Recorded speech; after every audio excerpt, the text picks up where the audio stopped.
I was involved with the mission from the start, even going back to like one of those 6 people sitting in a room deciding to start a church in Appleton. Everybody in that room had a really big heart for just like downtown living community. There's an authenticity here that is not common.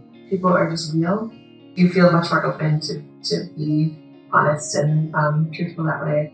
You can tell that there was a presence of the Lord and that there was a joy for the Lord even within that first meeting, and that there were people there that wanted to know God and to serve Him. I think for us it was something that we wanted to be a part of and continue to want to be a part of.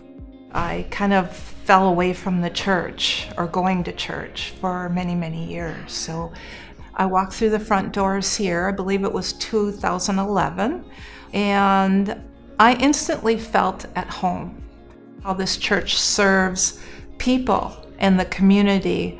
It's made me feel more like that I need to focus on other people rather than myself. It's just a welcoming, safe place for people, and I feel that that's what church is really all about, is loving God and loving others. The Refuge is, every Thursday we were serving 100 people. Now sometimes we serve up to 350 people a day. Last summer there was a 12-year-old kid that came in the summer, and he was so glad because the electricity had been turned off at his house, and all what they had was sandwiches. They had nothing that was hot, nothing that was cold. And to have a balanced meal was special. Jesus brought people to his table all the time to eat. You know, what better thing to invite people that are lost and lonely to come and eat with us. I didn't come here intentionally. I got a job to help work on the electrical here. I was up on top of the ladder and Sean was asking me a little bit about what was going on, and I was able to tell Sean about the honoring things I try to do. I mean, my dad passing and things in my life. That's very appreciative that he sought me out. I mean, and I was some crude guy, construction guy working on a ladder. The welcoming arms is kind of a great deal here. My favorite thing is Big Church. It just really speaks to me.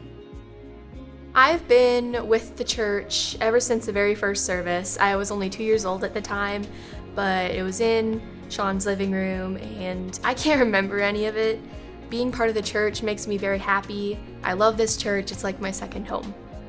Our kids have grown up here. You know, looking back, realizing it's been 10 years. And so we started with real little kids, and now some of them are teenagers, and this is where they have grown up in the faith. And the cool thing, I think, is now they are becoming the servants. And so like Aubrey and Caleb are actively volunteering in arts camp and in Mission Kids and in other ways. And it's so cool to see. You don't think about when you start and they're little where you're going to end up. And so now we ended up with kids who feel like they are an important part of things and that they can serve as well. And it's not just mom and dad's faith, it's their faith. And so I love that.